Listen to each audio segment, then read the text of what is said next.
Budget.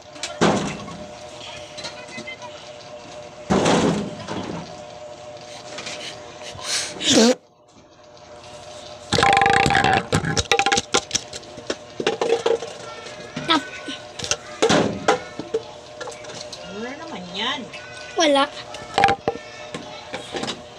Ilagay mo muna itong dahon dyan sa cabinet. Ito yung bangon naman ito. Tamas mo naman yan.